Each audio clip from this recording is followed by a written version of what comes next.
Olá pessoal, tudo bem? Como é que vocês estão? Sejam bem-vindos. Como é que tá? Deixa eu ver a galera. Vamos lá, nosso segundo encontro e eu vou silenciar para não travar. Deixa eu silenciar aqui. Deixa eu ver, pronto. Eu sou obrigado a desativar os comentários para o melhor aproveitamento da nossa aula, segunda aula nesse projeto da editora Juspodium, Estude com o Autor. É a segunda aula. Lembrando que este nosso encontro depois vai para o meu canal do YouTube. Fiquem tranquilos, também eu vou deixar esta aula salva nos stories. E a editora, ela está entrando em contato com vocês que adquiriram o livro Penal Geral para encaminhar a aula. Como vocês já sabem, nós estamos no Estude com o Autor, teremos vários encontros para estudarmos juntos Direito Penal, Parte Geral, este livro, uma leitura acompanhada pelo autor. O projeto é esse. Você vai fazendo uma leitura acompanhada com o autor. A minha missão é não só passar para vocês conhecimentos, mas também para direcioná-los nos pontos mais importantes do livro.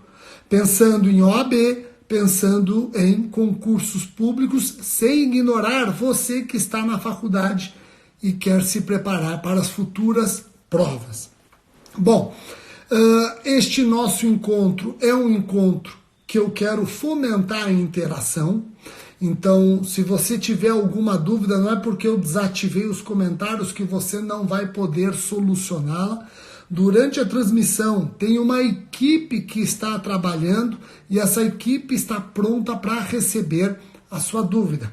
Rogério, como é que eu mando a minha dúvida? Você vai mandar a sua dúvida para, olha só, para o seguinte e-mail. Você mandou a dúvida para esse e-mail, eu vou receber aqui comigo. O e-mail é estudecomoRogério@editorajuspodium.com.br. Vou repetir o e-mail para você encaminhar dúvidas, sugestões, críticas. Depois que eu terminar esse bate-papo, eu vou dedicar aí uns 10 minutos para responder e-mail. Então eu vou repetir o e-mail, estudecomoRogério@editorajuspodium.com.br. Na nossa primeira live, nós estudamos o capítulo 1 do meu livro. Capítulo 1. Nesta live, eu vou estudar 2 capítulos com vocês, como eu já anunciei nas redes sociais. Eu vou estudar o capítulo 2, que trata da evolução histórica do direito penal. No meu livro, o capítulo 2 começa na página 47, Evolução Histórica do Direito Penal. Depois que eu terminar o capítulo 2, e vai ser uma análise mais rápida do capítulo 2, já explico por quê, aí eu já vou para um capítulo que eu entendo de suma importância, que é o capítulo 3, Fontes do Direito Penal, página 61, tá bom? Então vamos lá, sem maiores delongas. Pessoal, quando o assunto envolve evolução histórica do direito penal, qual é o grande segredo? Você vai ver aí nas páginas 47 e 48, você vai ver as chamadas etapas de vingança. No item 2, eu trato exatamente das etapas da vingança e o direito penal. E aí eu passo pela vingança divina, a vingança divina como castigo para aquele que pratica comportamentos indesejados. Depois da vingança divina, eu tenho a vingança privada, onde eu tinha uma vingança de uma família para outra família. Os estados, eles coincidiam com as próprias famílias. Aí está a figura do pater familias. Então, o crime para com uma família recebia a resposta dessa família em relação aos familiares do criminoso. E a vingança privada, como só ia acontecer, está acompanhado o quê? De penas cruéis, desumanas e degradantes. A vingança privada, eu explico isso no item 2.2, ela acaba tendo muito aquela visão da lei do talião, código de Hammurabi, olho por olho, dente por dente. Na vingança privada não se respeitava o princípio da pessoalidade.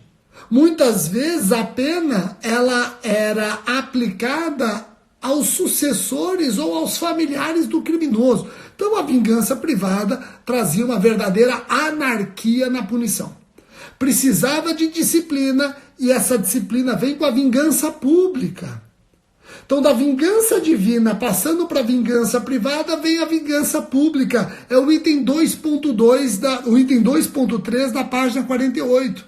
Na vingança pública, o Estado chama para si o monopólio do direito de punir. Agora, não fica você pensando, e eu deixo isso muito claro na quarta linha do parágrafo inaugural deste tópico, não fica você pensando que a partir do momento em que se instala a vingança pública, que o Estado chama para si o monopólio do direito de punir, as penas passam a ser umas penas racionais, humanas. Não, nós continuamos a ter penas desumanas, cruéis e degradantes aplicadas pelo Estado, tá bom?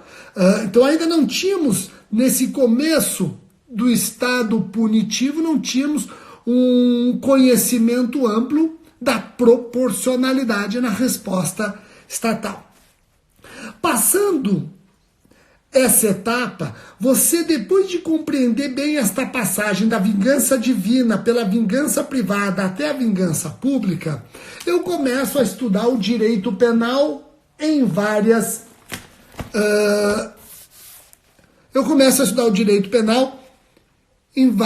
regiões e épocas do mundo. Então, eu começo aqui na página 49, insisto, depois de você entender bem a vingança divina, privada e pública, eu começo com o direito penal na Grécia. As suas características. Depois eu vou para o direito penal em Roma, também as suas características, o que diferencia o direito penal em Roma do direito penal na Grécia. Depois eu vou para o direito penal germânico. O item 6 está na página 51, direito penal na Idade Média, e o ponto culminante, o ponto mais importante está aqui, ó, na página 52, item 7, que é exatamente a Idade Moderna, o período humanitário e o iluminismo. É o que mais cai em concurso, esse item 7. Inclusive, eu acabo me debruçando mais sobre este item. Repito o item, está na página da edição 2020, está na página 52, a Idade Moderna, o período humanitário e o iluminismo. Não tenho dúvidas que na história do direito penal, eis o ponto culminante. É exatamente aqui que nós estudamos Thomas Hobbes, John Locke, Montesquieu. É aqui que nós vamos estudar César e Beccaria, ou Beccaria, segundo alguns, Marquês de Beccaria. Quando eu falo em Beccaria, o que você lembra? Dos delitos e das penas. Beccaria trabalhando esse poder punitivo estatal de forma crítica. Trabalhando de forma crítica desde a criminalização até o ius puniendi. Dentro desse período começa a nascer a noção de razoabilidade e proporcionalidade da pena. Olha que interessante, é aqui que nós vamos começar a trabalhar com mais profundidade, com mais atenção, a proporcionalidade e a razoabilidade na sanção. Pessoal, então o ponto culminante nessa história do direito penal é o item 7, página 52 e vai até a página 54. Na página 54, eu trabalho com vocês escolas penais. Então vejam, a partir da página 54 até a página 59, 5 páginas, resumindo as escolas penais. Então eu vou falar aqui no item 8.1 da escola clássica No item 8.2, a escola positiva. Depois, o item ponto 3, a escola alemã. A terza escola. Depois eu venho com modernas doutrinas. Então aqui é muito importante você saber comparar o seguinte. Rogério, eu estou estudando para concurso, estou estudando para o AB, estou estudando aqui na minha faculdade. Nessa parte mais chata das escolas penais, você chama a atenção para quais pontos? 2 pontos. Escola clássica, escola positiva e as suas diferenças. Então aqui nas páginas 54 e 55, na 54 você tem a escola clássica, na 55 você tem a escola positiva. E o segredo do sucesso é você entender uma, comparar com a outra. Pronto, se você sabe a escola clássica, as suas características, a escola positiva e suas características, muitas vezes até os seus principais pensadores, isso é suficiente para você matar várias questões de concurso e OAB. E sabe como é que eu encerrei este capítulo antes de nós partirmos para fontes do direito penal, que é um capítulo mais importante? Eu terminei com um quadro tremendo aqui, ó, comparando todas as escolas. Todas as escolas. Eu comparo as escolas explicando quem são os grandes expoentes dessa escola, o que é crime para cada um dessa escola, para cada uma dessas escolas, quem é o delinquente e como deve ser o seu tratamento para cada uma dessas escolas, como é a pena, de que forma deve concretizar a consequência jurídico-penal para cada uma dessas escolas. E aí eu faço algumas observações. Então você tem aqui em cima as escolas, aqui temas que são analisados de acordo com cada escola. Esse quadro, ele resume bem, fica fácil, dá uma lida, pronto. Você está preparado para qualquer pergunta em concurso e provas do AB e na sua faculdade. Eu encerro o capítulo falando da história do direito penal brasileiro, tá? Agora, Rogério, esse capítulo 2 que você acabou de mostrar para nós é tão importante assim, ó. Tirando um ou outro concurso, uma ou outra prova da OAB, dificilmente, em questões objetivas, o seu examinador vai cobrar isso. Dificilmente. Defensoria Pública eu já vi cair mais. Defensoria Pública gosta muito de criminologia, etc. tal. Mas a regra é este capítulo não ser cobrado em questões objetivas. Agora, este capítulo ele pode ser muito importante para você diferenciar sua resposta escrita. Eu costumo falar isso para os meus alunos. Você nunca estuda para concurso público focado somente na primeira fase. Você tem que estudar para concurso público pensando em todas as etapas do certame. Nenhum jogador de futebol entra em campo pensando nos primeiros 20 minutos. Ele pensa que ele tem 90 minutos e ainda pode ter prorrogação. O jogador de futebol que entra com fôlego para 20 minutos, depois de 20 minutos ele acabou, tem que sair. O jogador que vai ficar e vai demonstrar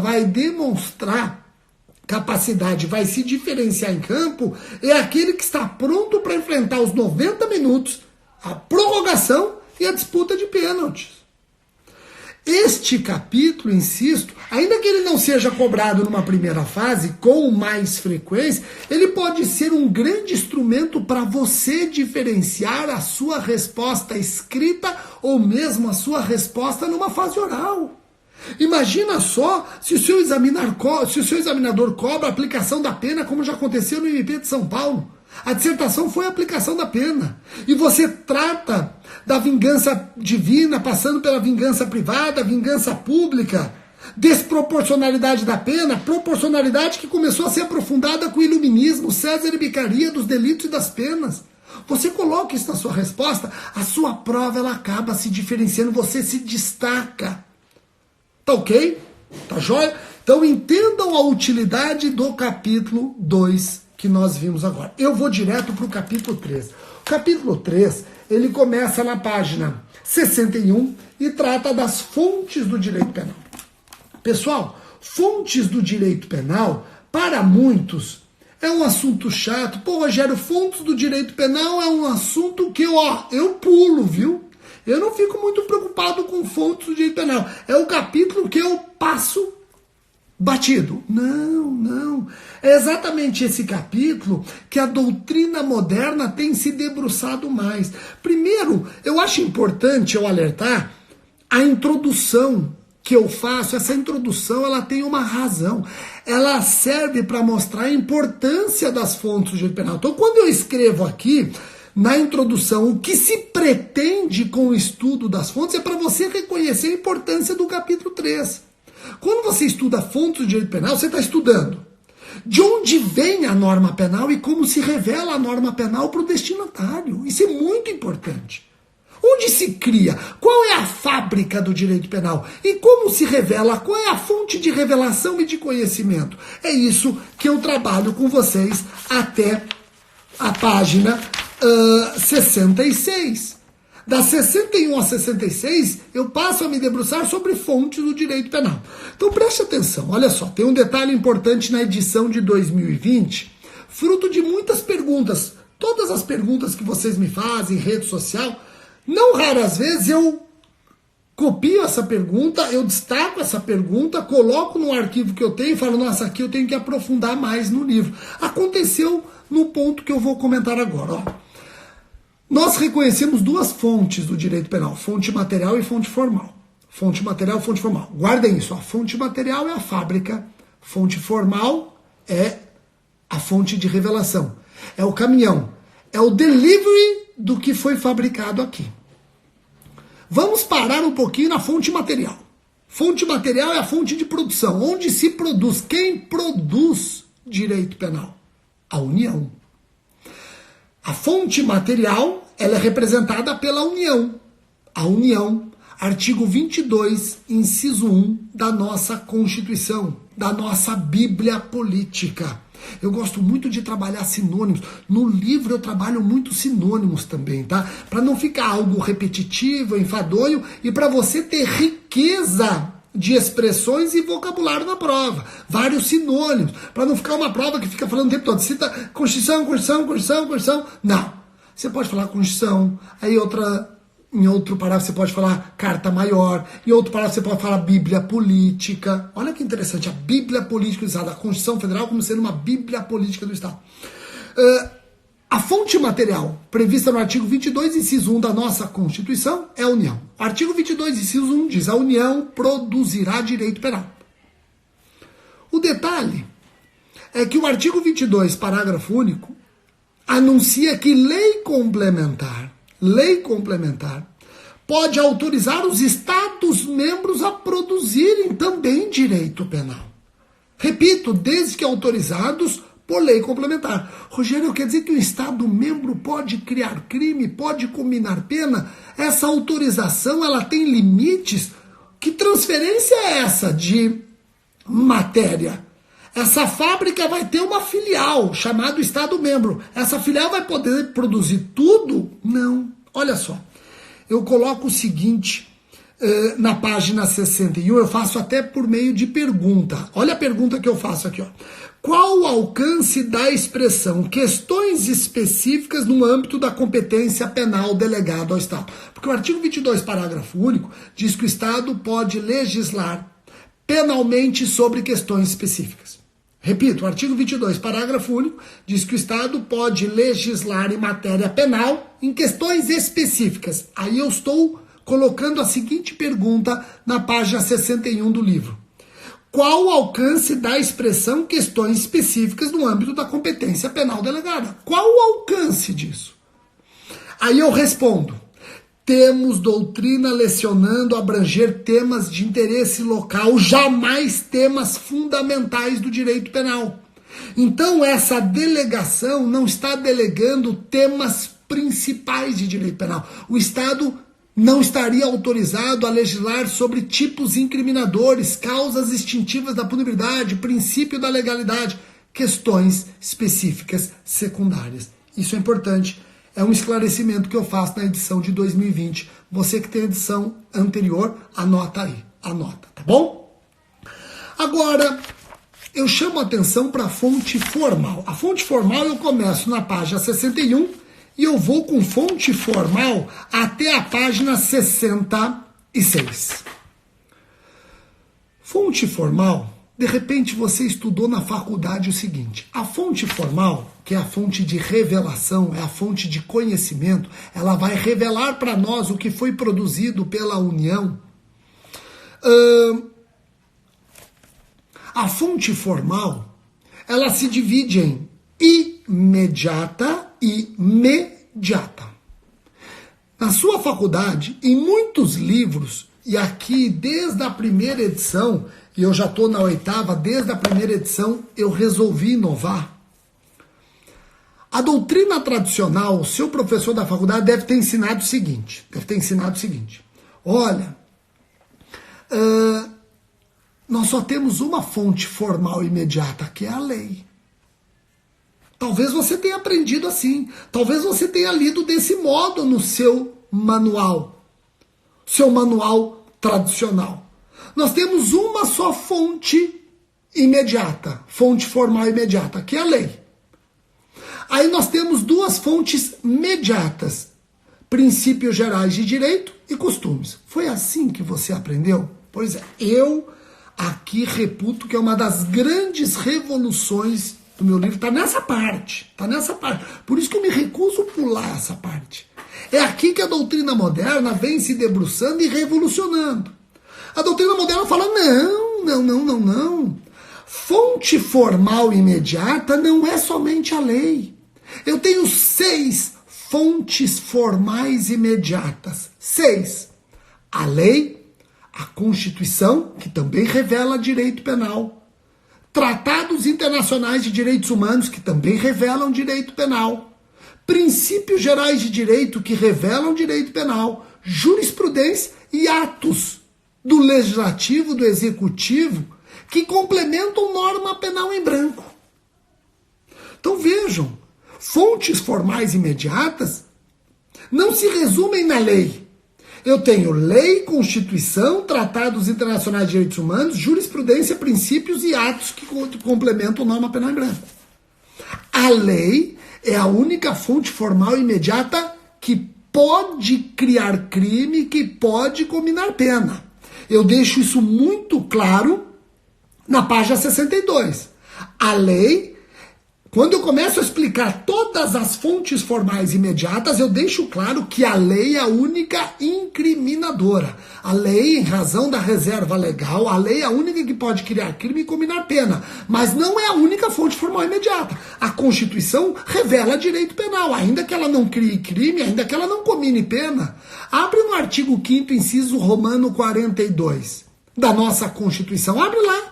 Você vai ver que a Constituição estabelece mandados mínimos que devem ser observados pelo legislador no momento de criar o tipo. São chamados mandados constitucionais de criminalização.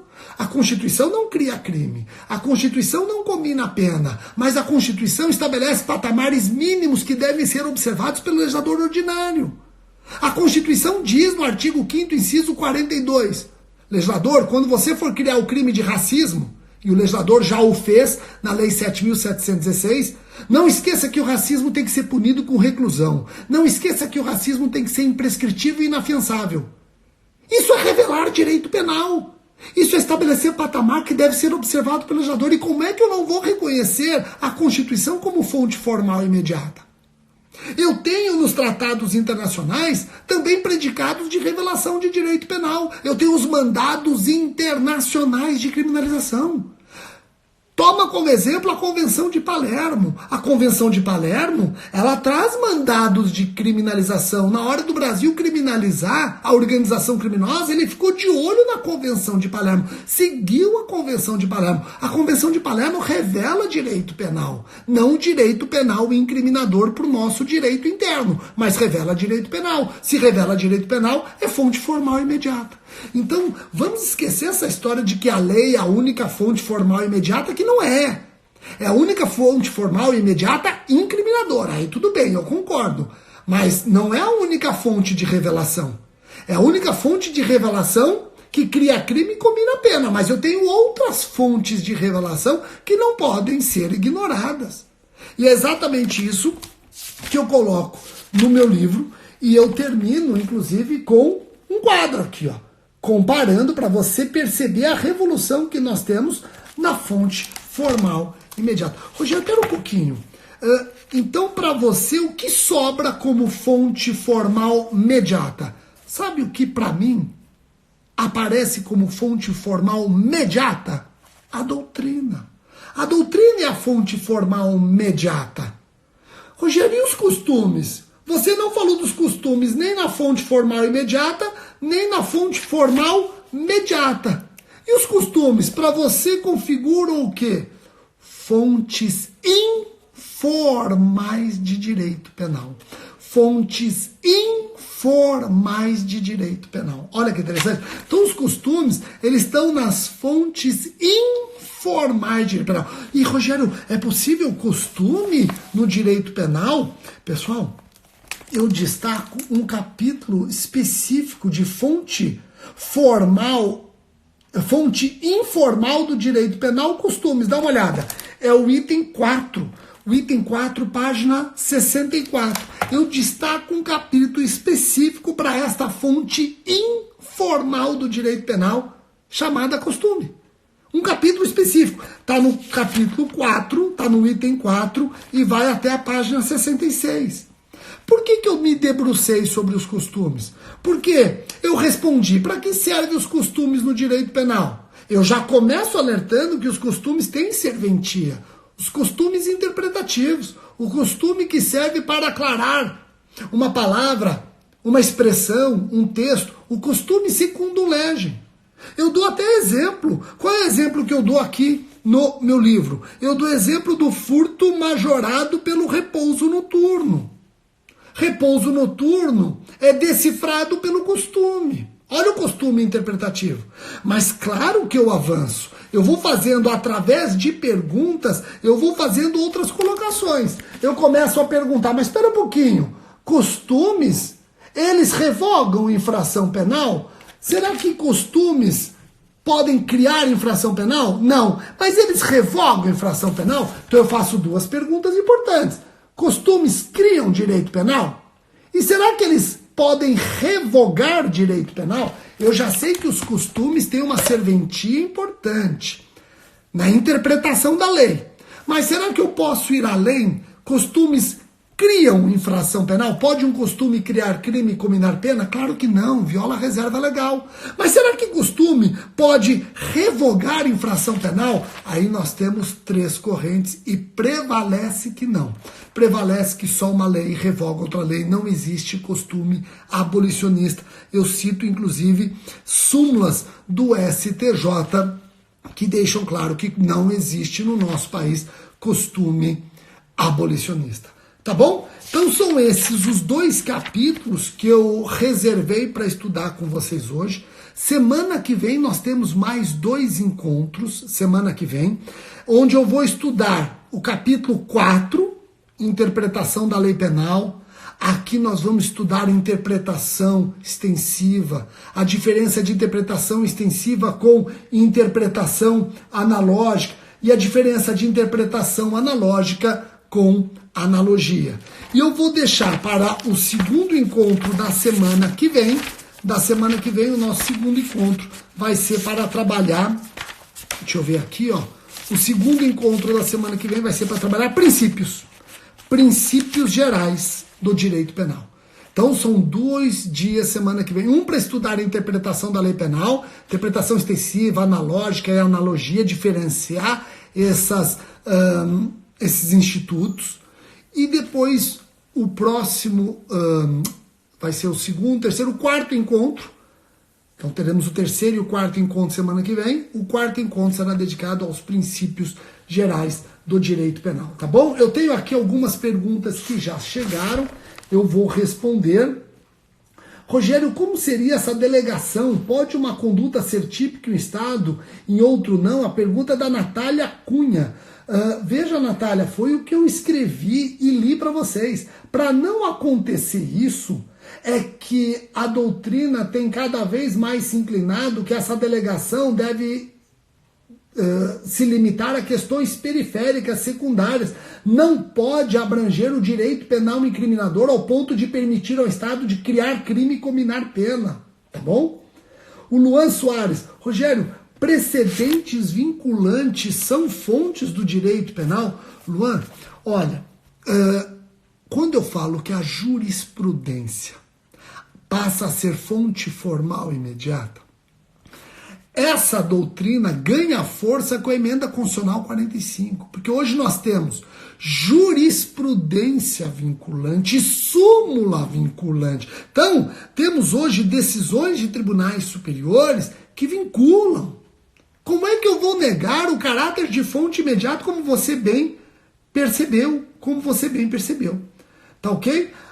Mais duas perguntas aqui. A Carolina. Rogério, há semelhança entre competência da União, do artigo 22, inciso 1, e o direito penal simbólico? Não. Carolina, a única coisa que é importante você lembrar, você tem um direito penal simbólico, ou um caráter simbólico do direito penal, quando a União cria uma lei penal, e é uma lei que nasceu para não sair do papel, porque essa lei penal nasce desacompanhada de uma estrutura mínima para sua concretização. Não existe informação para o cidadão, não existe educação dos destinatários, não existe aparelhamento da polícia. É uma lei que nasceu para ficar no papel. É uma intervenção aparente. Tá ok? A Elaine Oliveira. Boa noite. Gostaria de pedir que, se possível, falasse um pouco mais sobre o praxismo mencionado na página 52 da obra estudada. Espera um pouquinho, deixa eu ler na página 52 que ela mencionou. Espera um pouquinho. Deixa eu ver aqui. Ixi, eu vou ter que ler a página inteira para achar isso. Vou ter que ler a página inteira. Eu vou deixar isso aqui de lado, deixa eu ver, daí qualquer coisa eu já respondo. Tô chegando mais perguntas aqui, ó. Deixa eu ver se eu tenho até o e-mail dela, não tenho? Elaine, eu tô com o seu e-mail aqui, deixa eu ver especificamente o que você se refere, porque você colocou sua página, eu teria que ler e aí tira a dinâmica. Qualquer coisa eu te respondo por e-mail. Bom, deixa eu ver aqui. A da Carolina eu já respondi, bom, perfeito. Deu exatamente 7h30 da noite. Eu vou ficar devendo então uma resposta por escrito para a Elaine Oliveira, que eu procuro aqui exatamente o que ela está procurando, o que ela está buscando nos comentários, tá ok? Pessoal, muitíssimo obrigado pela atenção de vocês. Eu vou deixar gravado no Stories. Já estou até com o seu e-mail aqui, Elaine. Recebi o seu e-mail, tá? É Gmail, né? É Gmail. Já estou com o seu e-mail. Eu vou ver isso incontinente. Então eu quero agradecer a todos. Espero que vocês estejam gostando desse projeto da editora Juspoli, o Estude com o Autor. Como aconteceu na segunda-feira, fiquem espertos, porque agora nas minhas redes sociais eu vou colocar uma promoção relâmpago para quem tiver interesse em adquirir esse livro. Eu vou salvar esta live no Stories e ela também vai para o meu canal do YouTube. Um abraço, pessoal, até o próximo encontro.